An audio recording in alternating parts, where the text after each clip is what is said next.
అన్నా నమస్తే. ఈ విషయం విన్నావా అన్న? మన తెలంగాణ కాంగ్రెస్ సీనియర్ నాయకుడు జీవనన్న గారు తెలంగాణ సీఎం రేవంత్ రెడ్డి గారికి గల్ఫ్ కార్మికుల కోసం ఒక ప్రత్యేక బోర్డు ఏర్పాటు చేయాలని లేఖ రాశారంట. అవునా అన్నా, ఇది చాలా మంచి విషయం అన్నా. అవునన్నా, ఇప్పుడు మన వంతు ప్రయత్నం చేయాలన్నా.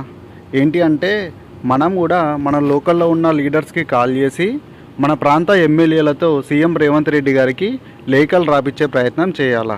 మనం ఇక్కడ పడుతున్న బాధలన్నీ వాళ్ళకి తెలియజేసి వాళ్ళతో ఎమ్మెల్యే గారితో చర్చించి సీఎం రేవంత్ రెడ్డి గారికి లేఖలు రాయిస్తే చాలా బాగుంటుంది. సరే అన్నా, నేను కూడా ఇప్పుడే కాల్ చేస్తాను మా లోకల్ నాయకులకు. మా ఎమ్మెల్యే గారితో మాట్లాడి సీఎం రేవంత్ రెడ్డి గారికి లేఖ రాపించే ప్రయత్నం చేయమని చెప్తాను. అన్నలు విన్నారు కదా, మీరు కూడా మీ యొక్క లోకల్ నాయకులకు కాల్ చేసి మీ యొక్క ఎమ్మెల్యే గారితో మాట్లాడమని చెప్పండి. వారి ద్వారా సీఎం రేవంత్ రెడ్డి గారికి లేఖలు రాపించే ప్రయత్నం చేయండి. గల్ఫ్ కార్మికులకు రాష్ట్ర ప్రభుత్వం అండగా నిలవాలని కోరుతూ కాంగ్రెస్ ఎమ్మెల్సీ జీవన్ రెడ్డి ముఖ్యమంత్రి రేవంత్ రెడ్డికి లేఖ రాశారు. అదే ప్రతిని ఉప ముఖ్యమంత్రి భట్టి విక్రమార్క, మంత్రి శ్రీధరబాబు, ప్రధాన కార్యదర్శి శాంతికుమారులకు కూడా పంపారు.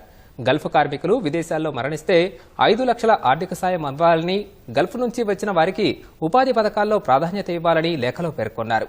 అదేవిధంగా వారి పిల్లలకు ప్రభుత్వ గురుకుల రెసిడెన్షియల్ ఆశ్రమ పాఠశాలల్లో ప్రాధాన్యత కల్పించడంతో పాటు గృహ నిర్మాణ పథకంలో కూడా వారికి ప్రాధాన్యత ఇవ్వాలని వివరించారు. కేరళ రాష్ట్ర ప్రభుత్వం మాదిరి కార్మిక సంక్షేమ బోర్డు ఏర్పాటు చేయాలని జీవన్ రెడ్డి విజ్ఞప్తి చేశారు.